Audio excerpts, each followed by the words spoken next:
প্রকাশিত বাক্য 4 অধ্যায় যাবার আগে গত সপ্তাহে যে বিষয়টি আলাপ করা হয়েছিল যে লাইদিয়াকাস্ত মণ্ডলী ছিল শেষ মণ্ডলী, তার মানে মণ্ডলীর যুগ, পরিত্রাণ যুগের শেষে এসে কেমন অবস্থা হবে, যে অবস্থায় আমরা এখন বর্তমানে রয়েছি। এবং প্রকাশিত বাক্য 3 অধ্যায় 20 পদটি বিশেষ করে বিশাল একটি আহ্বান দিয়ে যিশু যোহনকে বলেছে যে তুমি তাড়াতাড়ি মণ্ডলীগুলিকে বলো যে দেখো আমি দ্বারে দাঁড়াই আছি ও আঘাত করিতেছি, কেহ যদি আমার রব শুনে ও দ্বার খুলিয়া দেয় তবে আমি তাহার কাছে প্রবেশ করিব ও তাহার সহিত ভোজন করিব, সেও আমার সহিত ভোজন করিবে। যে জয় করে তাহাকে আমার সহিত আমার সিংহাসনে বসিতে দিব, যেমন আমি নিজে জয় করিয়াছি এবং আমার পিতার সহিত আমার সিংহাসনে বসিয়াছি। যাহার কর্ণ আছে সে শুনুক আত্মা মণ্ডলীগণকে কি কহিতেছেন। শেষ আহ্বান, যীশু খ্রিস্টের শেষ নিবেদন যে এই যে চার্চের যুগ, অর্থাৎ যিশুর পবিত্র রক্তের নতুন নিয়ম শুরু হওয়ার শেষ পর্যায়ে এখন কি আসতেছে, এই আহ্বান দিয়ে যিশু তার অনুরোধ শেষ করলেন যে সবাইকে এখনো সতর্ক করছি যে দেখো আমি তোমার দ্বারে এখনো দাঁড়িয়ে আছি, তুমি যদি আমাকে গ্রহণ না করো এরপরে আর তুমি সুযোগ পাবে না। এই সেই শেষ মণ্ডলী, 7 মণ্ডলীর যুগ শেষ হওয়ার পর্যায়ে, এই জন্য পৃথিবীর এই অবস্থা। এবং পৃথিবী আমরা বলি পাপে জর্জরিত পৃথিবী, সিক সিন ওয়ার্ল্ড। এই জন্য এই শেষ অবস্থায় এসে আমরা ঈশ্বরের যে পরিকল্পনা, তার যে প্রজেক্ট, এই পৃথিবী নিয়ে তার যে পরিকল্পনা, তার যে টাইম লাইন, সেই টাইম লাইনের শেষের দিকে আমরা চলে এসেছি। তার পরিকল্পনার শেষের দিকে, শেষে কি কি বাস্তবায়িত হবে সেই বিষয়গুলি আমরা আলোচনা করছি। এখন আমরা বলছি যে যিশু শেষবারের মতন যোহনের মধ্য দিয়ে প্রত্যেক মণ্ডলীকে বলে দিয়েছে যে আর সময় নেই, এখনো তুমি আমাকে গ্রহণ করো, কারণ র্যাপচারের সময় ঘনিয়ে আসবে। এখন র্যাপচারের সময় কি হবে বললাম, এ পর্যন্ত 19 বার মণ্ডলীর কথা বলা হয়েছে, এখন আর মণ্ডলীর কথা বলার দরকার নাই। কারণ র্যাপচারে আমরা প্রথম থিসলনিকীয় 4 অধ্যায় যাব, সেখানে আমরা দেখব 16-17 পদ, এবং প্রথম করিন্থীয় 15 অধ্যায় যখন ভালো করে পড়ব তখন আমরা বুঝতে পারবো যে এমন এক তুরিধ্বনি আসবে, উপর থেকে ডাক আসবে, বলবে আইসো, স্বর্গের দ্বার খোলা, আইসো, ডাক দিবে। এবং সেই ডাকে প্রথমে যত বিশ্বাসী আছে যারা এর পূর্বে মারা গিয়েছেন, সেই মৃত বিশ্বাসীরা কবর ফেটে তারা উঠে উপরে চলে যাবে। আর ওই সময় দ্বিতীয় তুরিধ্বনিতে যারা জীবিত তারাও উপরে উঠে চলে যাবে। তাহলে সমস্ত বিশ্বাসী উপরে চলে গেল। এখন কি হইল? একদম পৃথিবী নিস্তব্ধ হয়ে যাবে। তখন এত ভয়ঙ্কর সেই অবস্থা, যারা যেতে পারবে না। তখন অনেকগুলি অ্যাক্সিডেন্ট হবে, তাই না?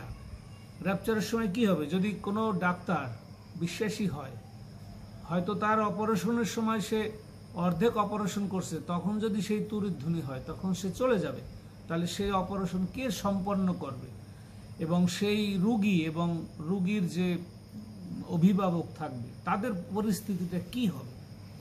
এগুলি একমাত্র বিশ্বাসী লোকরাই অনুভব করতে পারে, উপলব্ধি করতে পারে যে এইরকম ক্রাইসিস, এরকম ঘটনার সময় কি ঘটতে পারে। প্লেনের পাইলট যদি বিশ্বাসী হয় সে চলে যাবে, তাহলে প্লেনটা ক্র্যাশ হবে। গাড়ির ড্রাইভার যদি বিশ্বাসী হয় সে উপরে চলে যাবে, গাড়িটা গিয়ে আরেকটা গাড়ির উপরে ধাক্কা মেরে বিশাল অ্যাক্সিডেন্ট হবে। তাহলে কত হাজার অ্যাক্সিডেন্ট হবে, তখন কত লক্ষ, কত কোটি অ্যাক্সিডেন্ট হবে, আনবিলিভেবল। এই ঘটনায় স্তব্ধ হয়ে যাবে, নীরব হয়ে যাবে পৃথিবী। তারপরে 4 অধ্যায় শুরু। ইহার পরে আমি দৃষ্টিপাত করিলাম। এই যে ইহার পরে মানে কি? এই যে মহা দুর্ঘটনা হয়ে গেল, কারণ অনেকে চলে গেল, এবং পৃথিবীতে বিশাল প্রবলেম সবাই ফেস করা শুরু করল। স্তব্ধ হয়ে যাবে পৃথিবী এই বিশাল ঘটনার পরে। এটাই হলো প্রধান ঘটনা, কারণ বিশ্বাসীরা তারা একটা পরীক্ষায় পাশ করলো, যে যে উপরে যেতে পারলো সে পাশ করলো, ঠিক আছে, আর যে যাইতে পারলো না সে কিন্তু আলটিমেটলি ফেল করলো। তার বিশ্বাসী জীবনে সে মানে পরাজিত হয়ে গেল, সে যেতে পারলো না। এর থেকে কষ্টের আর কিছু নাই। যে যেতে পারবে না তার যে কি মহা কষ্ট সে তারা তখনই বুঝবে। তো এটাকেই বলা হয়েছে যে ইহার পরে, এই যে বিশাল ঘটনা ইহার পরে এখন কি সেটা বলছে এই 4 অধ্যায়। ইহার পরে আমি দৃষ্টিপাত করিলাম, আর দেখো স্বর্গে এক দ্বার খোলা রহিয়াছে। প্রথম যে রব শুনিয়াছিলাম যেন তুরীর রব আমার সহিত কথা কহিতেছিল, সেই রব শুনিলাম, কেহ বলিতেছেন এই স্থানে উঠিয়া আইসো। এই আহ্বানটা কিন্তু যীশু খ্রিস্টের নিজে, উঠিয়া আইসো, কামান। যখন ইহার পরে এই যে র্যাপচার আমি ঘটে গেল, এখন কি হবে সেইটা তুমি পাবলিকদেরকে বলো, চার্চের লোকদেরকে বলো যে এখন এই ঘটনার পরে কি নিদারুণ ঘটনা আসতেছে সেটা তুমি বলো। যিশু নিজে বলতেছে, আইসো, ইহার পরে যাহা যাহা অবশ্য ঘটিবে, ইট মাস্ট বি হ্যাপেন, সেই সকল আমি তোমাকে দেখাই। কি সুন্দর করে বলা, অবশ্য যা যা ঘটবে এই পৃথিবীতে, যখন আমি তোমাকে সেটা দেখিয়ে দেব, একেবারে শুধু শোনাবো না, দেখাবো। আমি তখনই আত্মবিশিষ্ট হইলাম, আর দেখো স্বর্গে এক এক সিংহাসন স্থাপিত, সেই সিংহাসনের উপরে এক ব্যক্তি বসিয়া আছেন। যিনি বসিয়া আছেন তিনি দেখিতে সূর্যকান্তের ও শারদীয় মণির তুল্য, আর সেই সিংহাসনের চারিদিকে মেঘধনুক, তাহা দেখিতে মরকত মণির তুল্য। আর সেই সিংহাসনের চারিদিকে 24টি সিংহাসন আছে, সেই সকল সিংহাসনে 24 জন প্রাচীন বসিয়া আছেন। তাহারা শুক্ল বস্ত্র পরিহিত এবং তাহাদের মস্তকে সুবর্ণ মুকুট। আচ্ছা, এখানে দেখা গেছে যে যিশুর সিংহাসনের সেই ব্যাখ্যাটা সেখানে দেওয়া আছে, এবং স্বর্গে এক সিংহাসন স্থাপিত। আসলে এই সিংহাসনটা কিন্তু ঈশ্বরের, মানে গড দ্য ফাদার, তার সিংহাসন কিন্তু এখানে বলা হয়েছে, এবং সেখানে বসা আছে, এবং যীশু খ্রিস্ট তার পাশে বসা রয়েছে। এই জন্য যিশুর রূপ বা ঈশ্বরের রূপ এখানে বর্ণনা করা হয়েছে, এবং তার সিংহাসনের চারিপাশে যে 24টি সিংহাসন আছে, তার মানে এই 24 জন হল বিশেষভাবে যারা যিশুর জন্য হত্যা হয়েছে, সেই সাধুগণের সিংহাসন, যারা সম্পূর্ণভাবে যিশুর কারণে তাদের রক্তপাত হয়েছে, এবং যীশু খ্রিস্টের কারণে, যিশুর সুসমাচারের কারণে তাদের মৃত্যু হয়েছে।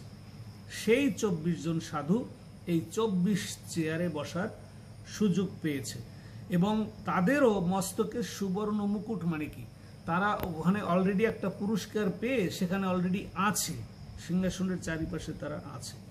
সেই সিংহাসন হইতে বিদ্যুৎ, রব ও মেঘগর্জন বাহির হইতেছে, এবং সেই সিংহাসনের সম্মুখে অগ্নিময় সপ্ত প্রদীপ জ্বলিতেছে।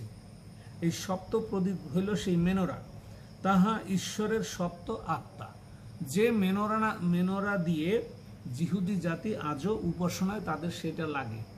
এরকম 7টা থাকবে না, 7টা বাতি, এবং 1 সপ্তাহ বসে একটা একটা বাতি জ্বলবে, আর সেইভাবে উপাসনা 7 দিনের উপাসনা চলবে। সেই নিয়ম, সেটি কোথায়? স্বর্গে সংস্থাপিত, এবং স্বর্গের নিয়মটাই পৃথিবীতে মানে রিহার্সেল করা হয়। আমরা যেমন নাটক বা কি বলা যায়, যাত্রা করার সময় রিহার্সেল করে না, যে স্টেজে যাওয়ার আগে তুমি রিহার্সেল করো, সেরকম স্টেজ হইল স্বর্গে, আর পৃথিবীতে হইল প্র্যাকটিসটা হইতেছে, রিহার্সেল হইতেছে। আর সেই সিংহাসনের সম্মুখে যেন স্ফটিকবৎ কাচময় সমুদ্র আছে, এবং সিংহাসনের মধ্যে ও সিংহাসনের চারিদিকে 4 প্রাণী আছেন। তাহারা সম্মুখে ও পশ্চাতে চক্ষুতে পরিপূর্ণ। প্রথম প্রাণী সিংহের তুল্য, দ্বিতীয় প্রাণী গোবৎসের তুল্য, তৃতীয় প্রাণী মনুষ্যের ন্যায় মুখমণ্ডল বিশিষ্ট, এবং চতুর্থ প্রাণী উড্ডীয়মান ঈগল পক্ষীর তুল্য। সেই চারি প্রাণীর প্রত্যেকের ছয়টি পক্ষ, তার মানে এগুলো স্বর্গদূত, তাদের পাখা আছে, সেভাবে তারা ওখানে সংস্থাপিত। সেই চারি প্রাণীর প্রত্যেকের ছয়টি পক্ষ এবং তাহারা চারিদিকে ও ভিতরে চক্ষুতে পরিপূর্ণ, মানে কি তারা সমস্ত কিছু তারা দেখতে পাচ্ছে ওখানে বসে, এবং তাহারা দিবারাত্র অবিরাম এই কথা কহিতেছে, পবিত্র পবিত্র পবিত্র প্রভু ঈশ্বর সর্বশক্তিমান, যিনি ছিলেন ও যিনি আছেন ও যিনি আসিতেছেন, আমেন। এই স্বর্গদূতরা, এই যে যারা চারিদিকে আছে, এদের কিন্তু কোনো মৃত্যু নেই। এটা একটা বড় বিষয়। স্বর্গদূতদের কোনো মৃত্যু নেই, তার মানে ঈশ্বর এমনভাবে তাদেরকে তৈরি করেছে এবং ঈশ্বর তাদেরকে দিয়ে কাজ করাচ্ছেন, কিন্তু তাদের কোনো ক্ষয় নেই, মৃত্যু নেই। যদিও যারা বর্ন এগেইন হবে, যারা র্যাপচারে উপরে যেতে পারবে এবং গৌরবান্বিত দেহ পাবে, তাদেরও কিন্তু কোনো কালে মৃত্যু হবে না, অনন্তকাল তারা জীবিত থাকবে। এবং তারা কিভাবে উপাসনাটা করে, সেই স্বর্গীয় উপাসনার যে পরিবেশ, সেইটি মূলত এখানে ব্যাখ্যা করা হয়েছে। এবং তারা সবসময় বলতেছে, পবিত্র পবিত্র পবিত্র প্রভু ঈশ্বর সর্বশক্তিমান, যিনি ছিলেন, যিনি আছেন ও যিনি আসিতেছেন। আর যিনি সিংহাসনে বসিয়া আছেন, তিনি যুগ পর্যায়ের যুগে যুগে জীবিত, তার মানে যীশু খ্রিস্ট নিজে। সেই প্রাণীবর্গ যখন তাহার প্রতাপ ও সমাদর ও ধন্যবাদ কীর্তন করিবেন, তখন যিনি সিংহাসনে বসিয়া আছেন তাহার সম্মুখে ওই 24 জন প্রাচীন প্রণিপাত করিবেন, এবং যিনি যুগ পর্যায়ের যুগে যুগে জীবন্ত, তাহার ভজনা করিবেন। আর আপন মুকুট সিংহাসনের সম্মুখে নিক্ষেপ করিয়া বলিবেন, হে আমাদের প্রভু ও আমাদের ঈশ্বর, তুমি এই প্রতাপ, সমাদর, পরাক্রম গ্রহণের যোগ্য, কেননা তুমি এই সকলই সৃষ্টি করিয়াছ এবং তোমার ইচ্ছা হেতু সকলই অস্তিত্ব প্রাপ্ত ও সৃষ্ট হয়েছে। এখানে একেবারে আদিতে চলে গেছে, অস্তিত্ব প্রাপ্ত, কিছুই ছিল না, nothing was there, but there was a cause, মানে ঈশ্বর ছিলেন, সেই ঈশ্বরই সমস্ত কিছু অস্তিত্ব প্রাপ্ত, মানে দৃশ্যমান করেছে। এবং এখানে পবিত্র পবিত্র তিনবার কেন বলা হয়েছে? ঈশ্বর আত্মা, বাক্য যিশুর আত্মা এবং পবিত্র আত্মা, এবং হোলি হোলি অ্যান্ড হোলি, এই জন্য বলা হয়েছে পবিত্র পবিত্র পবিত্র। এটার ব্যাখ্যা এরকম। আর মুকুট, যারা সেই যিশুর কারণে যারা সিংহাসনে আছে, তারা যে বিজয় মুকুট পেয়েছে, সেই মুকুট হইল তাদের সম্মানার্থে তাদেরকে দেওয়া হয়েছে, যে তারা যে সম্মানে ভূষিত হয়েছে সেই মুকুট দেওয়া হয়েছে। কিন্তু উপাসনা যখন স্বর্গে হয়, সেই উপাসনার সময় সেই দূতগণ, প্রাচীনগণ এবং সাধুগণ, তারা তাদের সেই মুকুটকে নিজেরা ধারণ করে না, সেটিকে ঈশ্বরের চরণে এইভাবে রাখে। তার মানে সবই তার, এই জন্য পুরস্কৃত হয়েছে। মুকুট পাইলেও সেই মুকুট তারা সেই স্বর্গীয় উপাসনার সময় তাদের নিজস্ব গৌরব, প্রশংসা সমস্ত কিছু ঈশ্বরের পায়ের কাছে রাখে। মানে ঈশ্বরের যে পবিত্র, মহাপবিত্র যে বেদী সেখানে স্বর্গে রয়েছে, সেই মহাপবিত্রতার কাছে আমাদের যে সামান্য গৌরব, প্রশংসা, যদি আমরা কোনো মুকুট আমরা পাই ঈশ্বরের কাছ থেকে, সেটিও আমাদের নয়। আমরা কোনো গৌরব ওইভাবে বহন করতে পারি না ঈশ্বরের সামনে। এই জন্য সমস্ত কিছু তার সিংহাসনের কাছে রাখতে হবে, সেটা রাখতে হয়, এবং সেটা স্বর্গীয় নিয়ম। হে আমাদের প্রভু, 11 পদটা এত সুন্দর বলছে, হে আমাদের প্রভু, আমাদের ঈশ্বর, তুমি এই প্রতাপ, সমাদর ও পরাক্রম গ্রহণের যোগ্য, আমরা না। এই জন্য প্রভু, আমার এই সমস্ত কিছু আমি, মানে বলা আছে নিক্ষেপ করা, মানে কি, এত বিশাল সেই মন্দির, কত আমরা জানি যে যেটা নেমে আসবে জেরুজালেম, 1500 মাইল লম্বা, 1500 মাইল দৈর্ঘ্য, এত বড় স্বর্ণ মন্দির জেরুজালেম উপরে প্রতিস্থাপিত আছে, ওটা নেমে আসবে।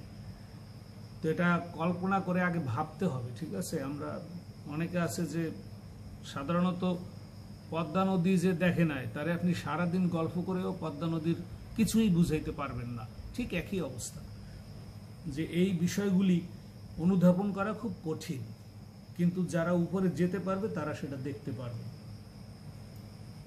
এটা গেল 4 অধ্যায়। 4 অধ্যায়ের মেইন বিষয়গুলি এটি, এই যে বিশাল নিস্তব্ধতার পরে স্বর্গের দ্বার খোলা এবং কি হতে যাচ্ছে। স্বর্গের দ্বার খোলা মানে কি? স্বর্গদ্বারে উন্মুক্ত হয়ে সবকিছু ব্যাখ্যা করা হইল।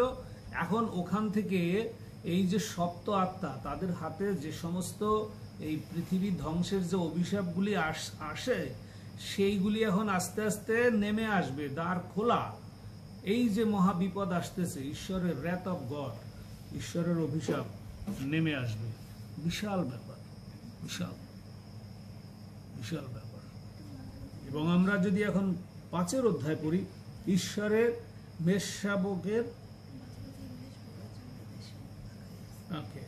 ঈশ্বরের মেষশাবকের স্বর্গীয় মহিমা।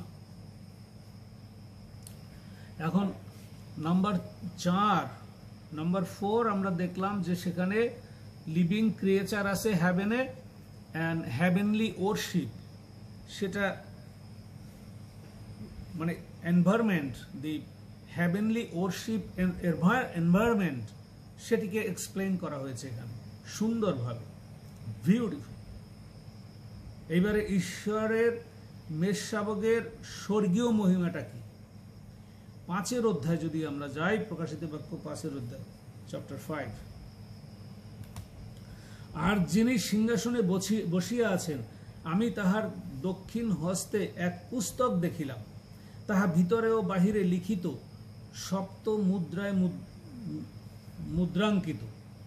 পরে আমি দেখিলাম এক শক্তিমান দূত মহারবে এই কথা ঘোষণা করিতেছে, এই পুস্তক খুলিবার ও তাহার মুদ্রা সকল খুলিবার যোগ্য কে?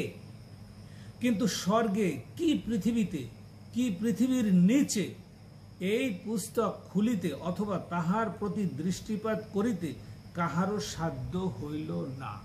এবার যোহনকে যিশু দেখিয়েছে, আসো উপরে আসো, এসে দেখো যে কিভাবে ওরশিপ হয় স্বর্গীয় স্থানে, ইন হ্যাভেন, হ্যাভেনলি ওরশিপ কিরকম সেটা দেখো। এবং এখন বলছে সেখানে যে দেখো এই যে পুস্তক এখানে একটি আছে, এই পুস্তক খোলার সাধ্য কারো নাই, মাটির নিচেও নাই, উপরেও নাই, পৃথিবীও তো নাই, কে খুলবে? তখন যোহন খুব ফিল করলো তখন বিষয়টা, oh my goodness, what is this?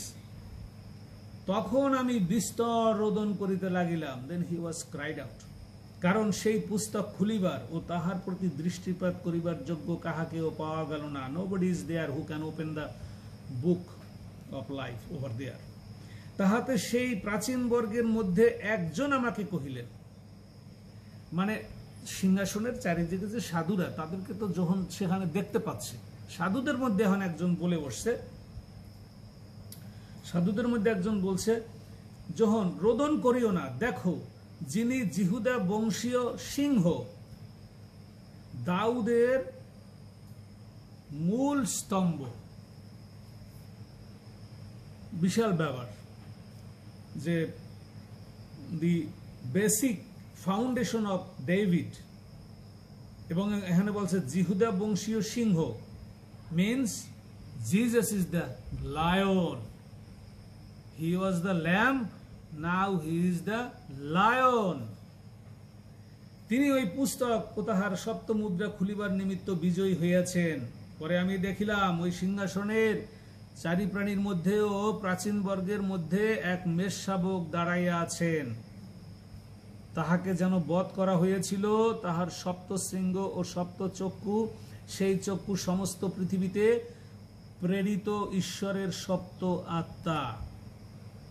এইখানে একটি বিশাল বিষয়, যে যিশু, যে Jesus Christ is the, he was the lamb, as a lamb he came down from heaven, for sacrifice the holy blood. কিন্তু এখন সে লায়ন, তার মানে কি সামনে ফাইট আসতেছে। He will fight as a lion, nobody can stand before him. সেই ক্ষমতা নিয়ে যিশু আসছে। এই জন্য বলছে এখানে সেই মেষশাবক এবং সে হত হয়েছিল। তার যে সপ্ত শৃঙ্গ, এই 7টি শৃঙ্গ মানে আমরা বলি শিং, এই সপ্ত শৃঙ্গ হইল পাওয়ার অফ জিজাস ক্রাইস্ট। সপ্ত শৃঙ্গ কিন্তু পাওয়ার অফ জিজাস ক্রাইস্ট। এই পাওয়ার আমরা জানি যে অমনিপোটেন্ট পাওয়ার। সপ্ত চক্ষু হলো অমনি সাইন, সেই চক্ষু সমস্ত পৃথিবীতে প্রেরিত ঈশ্বরের সপ্ত আত্মা, অমনি present. These 3 things is important: the deity and the power of God. He is omnipotent, omniscient, omnipresence. তার মানে কি? omnipotent মানে মহাশক্তি, তাকে ধ্বংস করা যায় না, তাকে কোনোদিনও ধ্বংস করা যায় না। omniscient, সেই একমাত্র বড় বিজ্ঞানী, scientist, he can create whatever he likes. And omnipresence means he is everywhere, all the time, সবসময় সর্ববিরাজিত। এই ক্ষমতার অধিকারী যীশু খ্রিস্ট নিজে। He is the god, he is the lord, he is Elohim god, Jesus Christ. Amen. 5-এর 7 যাই। পরে তিনি আসিয়া যিনি সিংহাসনে বসিয়া আছেন তাহার দক্ষিণ হস্ত হইতে সেই পুস্তক গ্রহণ করিলেন। তিনি যখন পুস্তকখানি গ্রহণ করেন তখন ওই 4 প্রাণী ও 24 জন প্রাচীন মেষশাবকের সাক্ষাতে প্রণিপাত করিলেন। তাহাদের প্রত্যেকের কাছে একটি বীণা সুগন্ধি ধূপে পরিপূর্ণ স্বর্ণময় বাটি ছিল। সেই ধূপ পবিত্রগণের প্রার্থনা স্বরূপ। আর তাহারা এক নূতন গীত গান করেন, বলেন, তুমি ওই পুস্তক গ্রহণ করিবার ও তাহার মুদ্রা খুলিবার যোগ্য, কেননা তুমি হত হইয়াছ এবং আপনার রক্ত দ্বারা সমুদায় বংশ ও ভাষা ও জাতীয় লোকবৃন্দ হইতে ঈশ্বরের নিমিত্ত লোকদিগকে ক্রয় করিয়াছ। মানে যিশুর আত্মা বায়না দেয় যখন বর্ন অ্যাগেইন হয়, তার মানে যিশুর রক্তে, blood, holy blood of Jesus Christ washed away our sin, and that way he purchased us, মানে যিশু আমাদেরকে ক্রয় করেছেন, কিনেছেন তার পবিত্র রক্ত দ্বারা। বিশাল ব্যাপার। এবং সেই যে ধূপ রয়েছে, তার মানে সেই প্রার্থনাগুলি হইল ধূপের সঙ্গে তুলনা করা হয়েছে। যত প্রার্থনা ঈশ্বরের নামে করা হয়েছে। এবং ভাষা ও জাতির লোকবৃন্দ, নানা জাতি, বর্ণ, শিক্ষিত, অশিক্ষিত, সমস্যা নাই, যারা এই যিশুর রক্তে বিশ্বাস করেছে তাদেরকেই যিশু ক্রয় করিয়েছে, যেন তারা আর বিনষ্ট না হয়। এবং 10 পদে, এবং আমাদের ঈশ্বরের উদ্দেশ্যে তাহাদিগকে রাজ্য ও যাজক করিয়াছে, আর তাহারা পৃথিবীর উপরে রাজত্ব করিবে। Again the future tense, in the millennium reign it will happen. Oh my goodness. এখন এখান থেকে মেইনলি জিহুদে বংশীয় লোকগুলি কিন্তু যিশুর সঙ্গে রাজত্ব করবে, বিচার করবে। ওই 1000 বছর কিরকম হবে পৃথিবীটা, কত সুন্দর পৃথিবী আসতেছে, আনবিলিভেবল। এত সুন্দর পৃথিবী যেখানে কোনো পাপ নাই, মন্দতা নাই, কান্না নাই, রোগ পীড়া নাই, know anything bad, nothing is there, everything is holy over there. সেইখানে রাজত্ব করবে তারা, যারা যিশুকে গ্রহণ করেছে বা বর্ন অ্যাগেইন হয়েছে তারা। পরে আমি দৃষ্টিপাত করিলাম এবং সেই সিংহাসনের ও প্রাচীন বর্গের চারিদিকে অনেক দূতের রব শুনিলাম। তাহাদের সংখ্যা অযুত গুণ অযুত, সহস্র গুণ সহস্র। তাহারা উচ্চে স্বরে কহিলেন। তার মানে কত স্বর্গদূত সেখানে রয়েছে, অগণিত স্বর্গদূত, এবং তারা কোনোদিনও মারা যায় না। They will never destroy, not dying, all the holy people over there. এবং যত লোক গ্লোরিফাইড বডি পাবে সবাই সেখানে থাকবে। এখানে একটা কথা হয়েছে ফিউচার টেন্স, মিলেনিয়ামে হবে। এখন আগে অভিশাপ, অভিশাপের পরে সেই মিলেনিয়াম হবে, পৃথিবী ধ্বংস হবে তারপরে। কিন্তু এই সহস্র সহস্র দূতগণ কি কথা বলতেছে? মেষশাবক যিনি হত হইয়াছিলেন, তিনি এই পরাক্রম ও ধন ও জ্ঞান ও শক্তি ও সমাদর ও গৌরব ও ধন্যবাদ, প্রেজ দ্য লর্ড, হালেলুয়া, এই সকল গ্রহণ করিবার যোগ্য। তার মানে কি? সমস্ত কিছু যীশু খ্রিস্ট কেন্দ্রিক। যিশু, Yeshua, Joshua, Elohim, Adonai, Yahweh, praise the lord, his holy name, mighty name, এবং সমস্ত কিছু তার। মানে উই আর নাথিং হিয়ার। আমরা এখানে আমরা অনেক সময় বলি ধূলিমাত্র, তার মানে কি? ধূলির থেকেও অধম। তার মানে এত বিশাল সৃষ্টি আর এত বিশাল নিগূঢ় তত্ত্ব, মিস্ট্রি, আনবিলিভেবল, ফিল করা খুব কঠিন।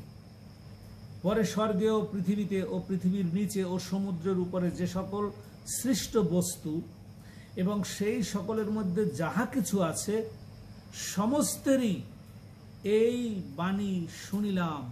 তার মানে সৃষ্টি কথা বলে, তার কথা গাছ শুনে, বাতাস শুনে, চন্দ্র, সূর্য, তারকা, যত সৃষ্টি আছে সবাই যিশুর বাক্য, কথা শুনতে পারে, বুঝতে পারে। বিশাল ব্যাপার। যিনি সিংহাসনে বসিয়াছেন তাহার প্রতি ও মেষশাবকের প্রতি ধন্যবাদ এবং সমাদর, গৌরব ও কর্তৃত্ব যুগ পর্যায়ের যুগে যুগে বর্তুক। আমেন। আর সেই চারি প্রাণী কহিলেন আমেন। আর সেই প্রাচীনেরা প্রণিপাত করিয়া ভজনা করিলেন। স্বর্গীয় উপাসনার যে পাওয়ার অফ গড, সেটা যোহনকে সমস্ত কিছু বুঝিয়ে দিলেন যিশু। আসো দেখো, যাতে তুমি নিশ্চিত হয়ে এই 7 মণ্ডলীকে তুমি বলতে পারবা। তুমি যদি নিশ্চিত না হও তাহলে কি করে তাদেরকে বলবা? তোমার টাইম নাই, তুমি এটা লিখে তারপর আমি তোমাকে নিয়ে আসবো। দিস ইজ দ্য শেষ চিঠি, যিশুর লেখা চিঠি। যিশু নিজে চিঠি লিখেছেন সমগ্র মানুষের জন্য, 7 মণ্ডলীর মধ্য দিয়ে, 7 যুগ দিয়ে এই পৃথিবী শেষ হবে। এই শেষ যুগে আমরা আছি। যিশু নিজে চিঠি লিখে দিয়েছেন যোহনের হাতে। যোহন, এখন তুমি বুঝে নাও। এবং আমরা জানি যে দানিয়েল পুস্তকে একটু পাঠ না করলে সমাপ্ত হয় না। সেটি হলো দানিয়েল পুস্তকের 9 অধ্যায় যদি আমরা যাই, যখন গাব্রিয়েল দূত আসলো তখন কি বলল? তোমার দানিয়েল ভগবাদীকে বলছে যে দানিয়েল তুমি তো প্রীতির তোমার প্রার্থনা গৃহীত হয়েছে, এখন তুমি দর্শনগুলি বুঝে নাও, কিন্তু দর্শনগুলি এখনই বলার দরকার নাই, ওটাকে তুমি সিল করে রাখো। আর সেই সিল করে রাখছে দানিয়েল ভগবাদীর সময়ে।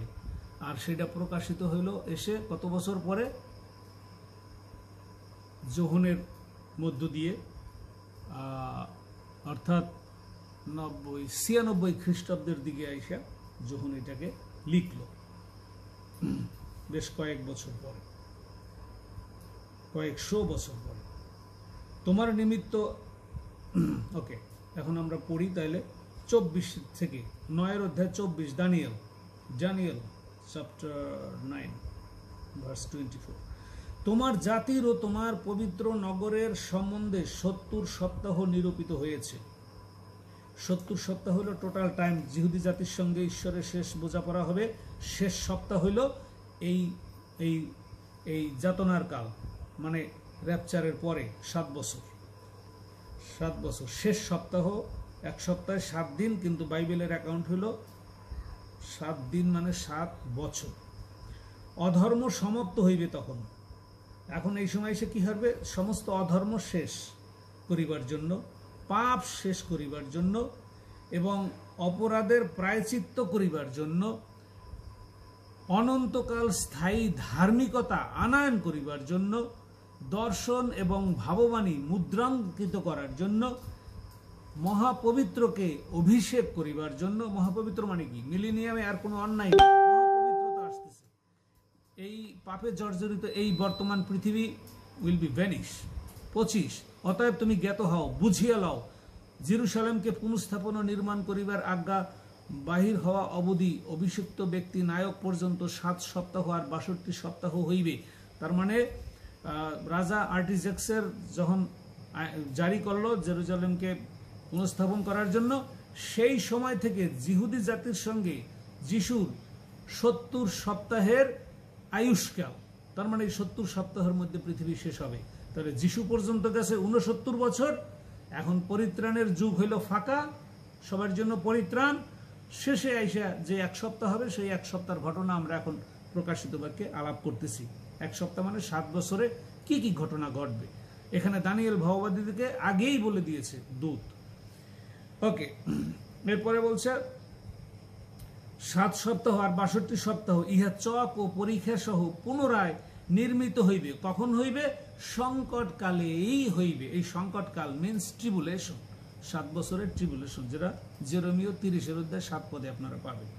সেই 62 সপ্তাহের পরে অভিষিক্ত ব্যক্তি উচ্ছিন্ন হইবে এবং তাহার কিছুই থাকিবে না, মানে যিশু আসবে, যিশু চলে যাবে। আর আগামী নায়কের প্রজারা নগর ও ধর্মধাম বিনষ্ট করিবে। যিশু আসবে, চলে যাবে, পরিত্রাণের বছর শেষ হবে, তারপরে 7 বছরের সময় কি হবে? আগামী নায়কের প্রজারা মানে যিশুর প্রজারা মানে জিহুদি জাতির লোকরা, তারা ধর্মধাম বিনষ্ট করিবে ও প্লাবন দ্বারা তাহাদের শেষ হইবে এবং শেষ পর্যন্ত যুদ্ধ হইবে, ধ্বংস বিধ্বংস নিরূপিত। 1 সপ্তাহ পর্যন্ত তিনি অনেকের সহিত দৃঢ় নিয়ম করিলেন। যিশুর নিয়ম করে দিছে যে শেষের যে সপ্তাহটা, এই যে জিহুদি জাতি এই পৃথিবীতে তোমরা আছো, শেষ সপ্তাহে তোমাদের সাথে বোঝাপড়া হবে। এটা এখন লিখে রাখো, শেষ সপ্তাহের পরে